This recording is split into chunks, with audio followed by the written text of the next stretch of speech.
l'hiver dans le nord de l'Ontario. Une saison où tout ralentit, la nature s'assoupit et les villages semblent en hibernation.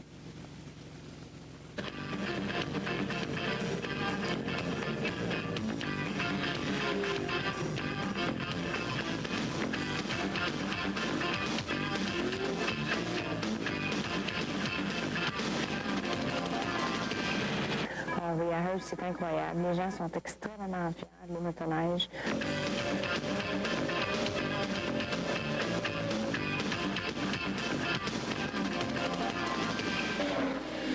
Mon père et ma mère étaient partis à une convention de Polaris, justement. Et puis, quand ils sont revenus le mardi, avec leur avion privé, leur avion est tombé entre Hearst et Kapuskasing. À ce moment-là, on a eu des grosses recherches. Et puis, ils n'ont jamais été retrouvés.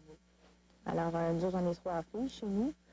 Moi, j'ai pris le business à mon père. Polorama, premièrement, ça a été commencé pour représenter mon père en hommage à mon père et ma mère. C'est pour ça que c'est le Polorama. Ensuite de ça, c'était pour créer vraiment une atmosphère de motoneige. Je veux dire, je vends des motoneiges à des clients tous les jours. Il y en a à la fin de l'hiver qui ont 400 000, il y en a qui ont 4 000. Les gens, peut-être qu'ils n'avaient pas assez d'activité d'organiser quelque chose d'assez gros. Moi, je voulais vraiment que les gens découvrent ce que c'est faire de la motoneige. Polorama, c'est entre autres des rallyes de nuit comme celui-ci.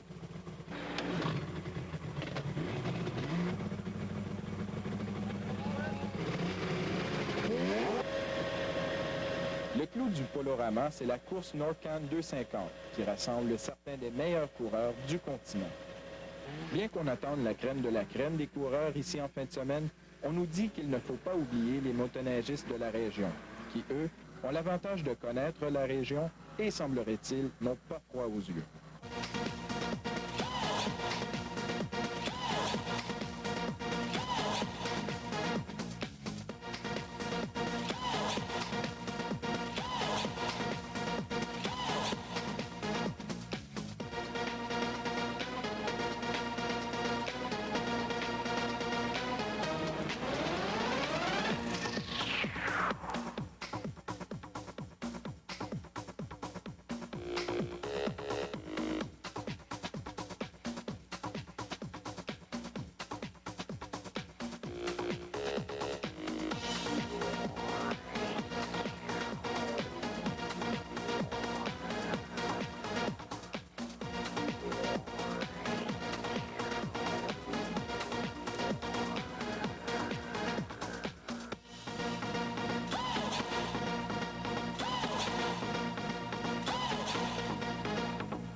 Mais est-ce que puis la préparation, est-ce que tu peux nous parler un peu de la préparation que tu as fait là, justement là, pour entrer dans cette course pour c'est quand même 250 000 là, ou 400 km. C'est quoi que tu as fait là, pour ta préparation, comme tel physique, mental? Physique, on a fait de l'exercice, on a fait du sport, puis mercredi, on se pratiquait, on était plusieurs, là, quand on allait le mercredi, on se pratiquait. Pas dans le trail de la course elle-même, là, mais on faisait des rides. Là. On faisait 150 000 à peu près par jour le mercredi pour essayer de travailler sur l'endurance. C'est à peu près tout ce qu'on a fait. How did you learn about this race, Chuck? Well, we picked it up from Chantal because we have a Polaris dealership in Marathon. So she's been doing a good job promoting it and talked us into coming up. So here we are. Well, on my side, I have one of the racer by the name of Dave Stenlin. And Dave, where are you from? From Red Rock, Ontario. You're from Red Rock, Ontario. Dave, how did you learn about this event, NorCan 250?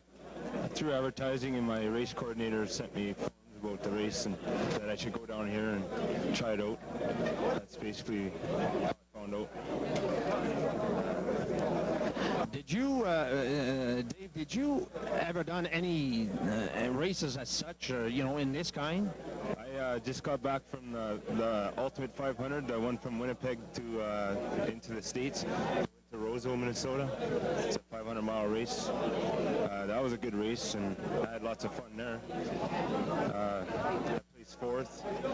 I was a top Canadian there, and come to try my luck here against the bigger machines. I only got a 440. I hope I can do good, but it's going to be tough against the bigger machines. Voici la map de la région que notre circuit Nord-Can 250 va parcourir. On retrouve Hearst qui est au milieu. Okay. Le départ de Hearst, le départ de la course se fait à Marina Veilleux, qui est au lac de Wabasca, une distance d'approximativement 11 000 de Hearst. Une fois le départ commencé, on se rend au nord vers la direction du lac Bannerman pour ensuite retourner à l'ouest traversant le chemin du Fushimi en s'en allant vers Carey Lake où se retrouve le pit stop numéro 1. Une fois le plein est fait et les réparations sont effectuées, on s'en va vers l'ouest vers le lac Nassau. On embarque sur la zone de la Domtar pour ensuite descendre vers le sud en direction de Meade où se situe notre pit stop numéro 2. Encore là, le plein est fait, car 62 000 est le maximum que bien des motoneiges puissent faire. Une fois le plein est fait, on s'en va vers le sud en direction du chemin du Caithness, où se trouve un crossing ici, etc. On suit ensuite le chemin qui amène au Shetland pour s'emporter jusqu'à la pipeline à un côté. Après la pipeline, on s'en va vers Matthijs, au chalet des Snows, où se situe notre pit stop numéro 3. Une fois le pit stop réussi, on longe la rivière Mississauga jusqu'à Alice Island pour ensuite s'en retourner vers l'ouest, passant par le nord du lac Shannon, pour ensuite en arriver au sprint auquel le chronomètre est effectué pour mesurer le temps nécessaire pour faire le sprint sur le dernier 20 000 se situant sur la rivière Mattawachiquia. L'arrivée se fait donc à Hearst, sur la rivière, au centre communautaire, près du pont.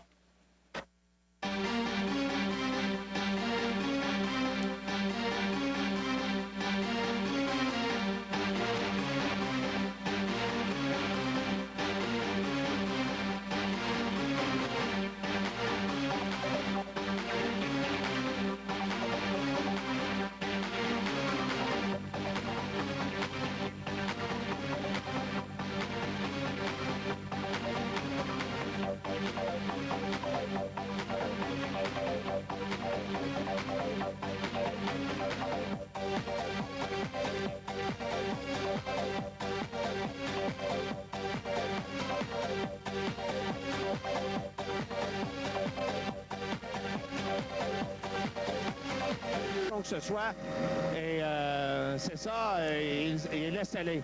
Alors, ce qu'on peut voir, le premier coureur vient de...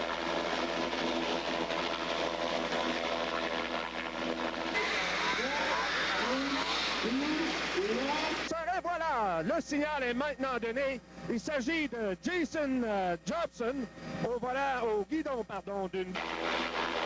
Et voilà, le signal est donné et sur le sentier Chuck Miles au guidon d'une excellente...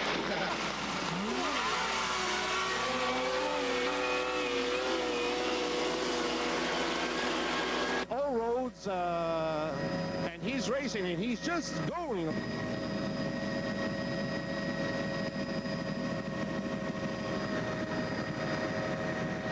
Nous avons fait le premier pit stop, je crois, le pit stop fantôme. C'est la première vérification du courseur, s'assurer ce qu'il soit sur le bon chemin pour la course Nord-Can 250.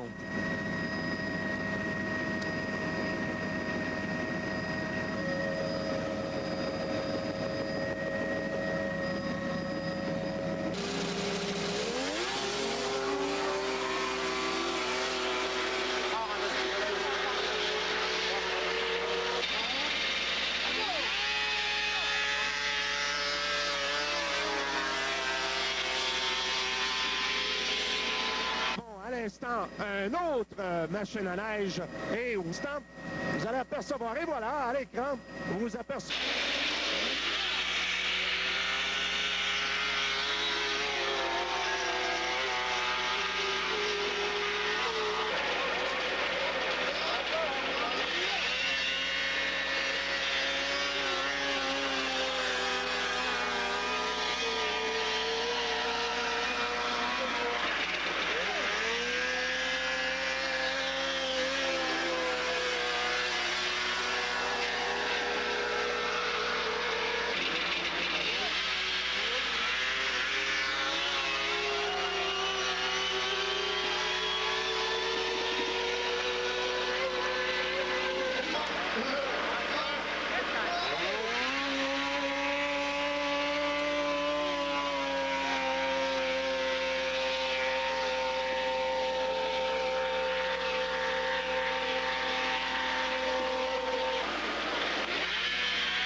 le numéro 22, il s'agit de Patrice Dubé. Alors, on a donné maintenant le signal à Patrice Dubé. Et nous...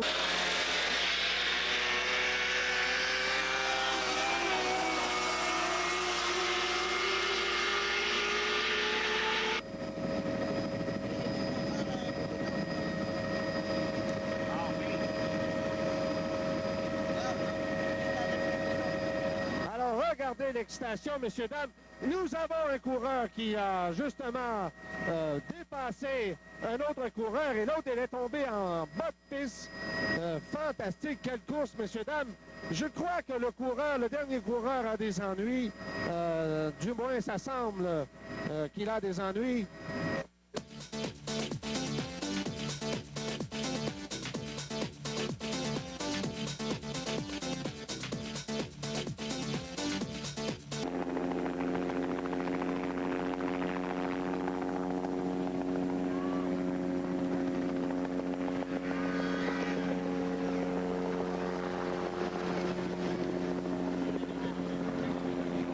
Messieurs, dames, un autre coureur, un autre courseur qui arrive à la première, au premier pit stop, si on veut.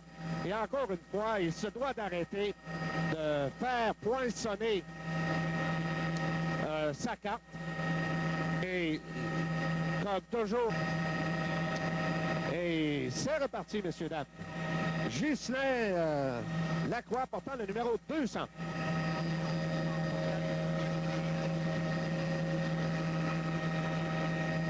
Et ce qu'on aperçoit à l'écran, un autre coureur qui arrive au pit stop numéro 1. Oui, il faut le signaler quand même.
Être le premier. Le premier coureur, nous essaierons de repérer son numéro. Il me semble que nous avons rejoint le peloton des coureurs. Oh bon Dieu, on a fait un bon saut. Alors nous allons donner poursuite à ce peloton.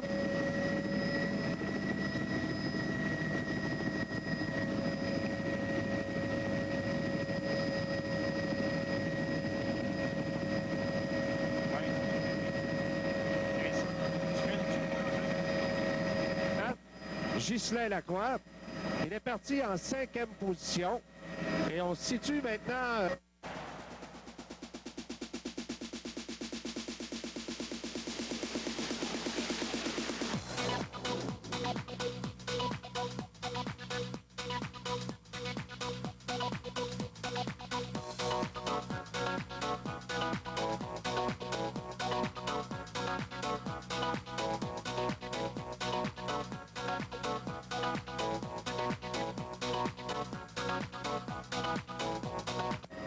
Encore Ghislain Lacroix, messieurs, dames, qu'on aperçoit vraiment 10h15 minutes. Alors, sa ligne d'arrivée pour le deuxième pit stop ne devrait pas tarder.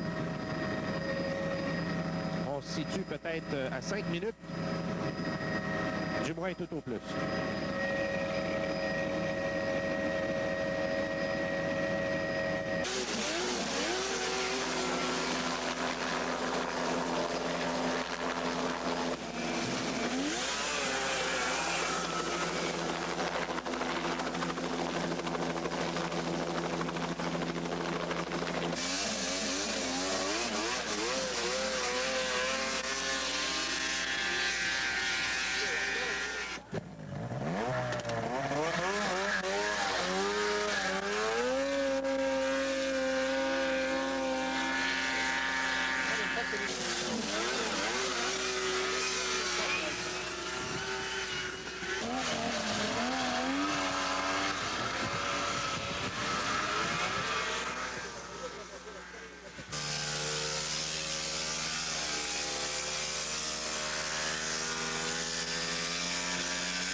imaginez l'endurance que ces courseurs ou ces coureurs doivent avoir. En réalité, moi, je pourrais appeler ça facilement là, le défi.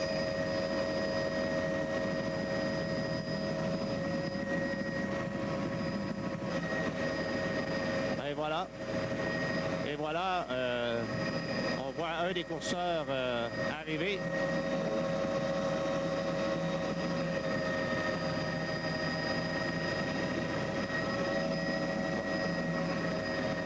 Et maintenant, on vient de le signaler. Nous informe que ce coureur est maintenant dans les 90 000 à l'heure, messieurs, dames. 90 000 à l'heure.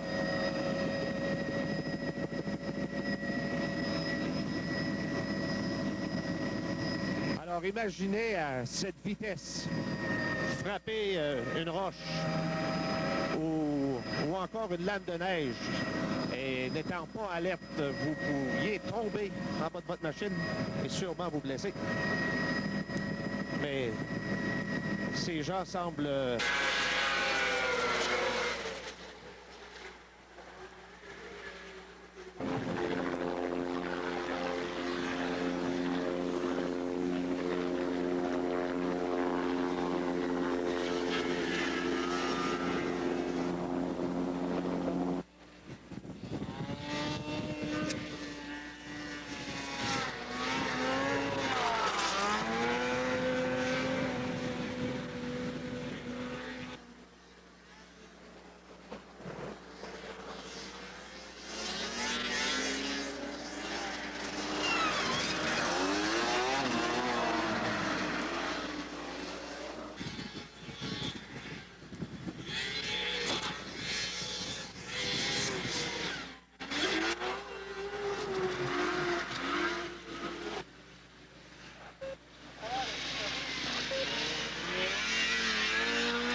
Un virage, regardez, messieurs, dames, combien il faut que le coureur mette l'effort pour garder quand même sa vitesse tout en exécutant son virage. Alors, nous avons des gens là pour s'assurer que les courseurs il n'y a pas d'obstruction pour les courseurs.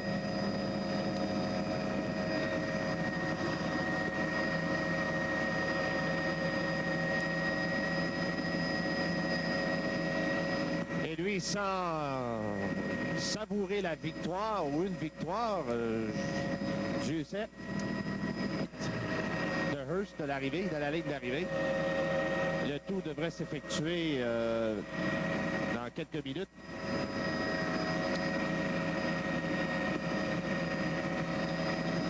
Et laissez-moi vous dire que ce bout de rivière qui reste à faire, ces quelques kilomètres qui restent à faire ne sont pas...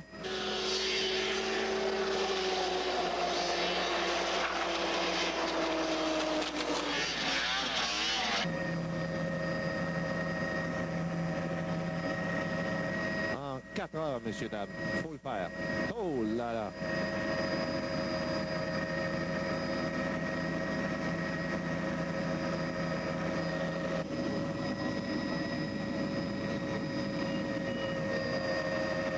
Oh mon Dieu!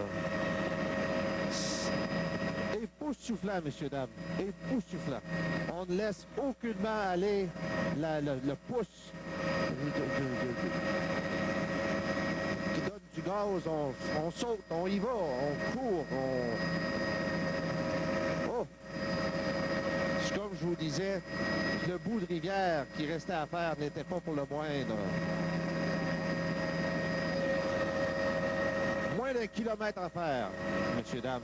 Et il franchira la ligne d'arrivée.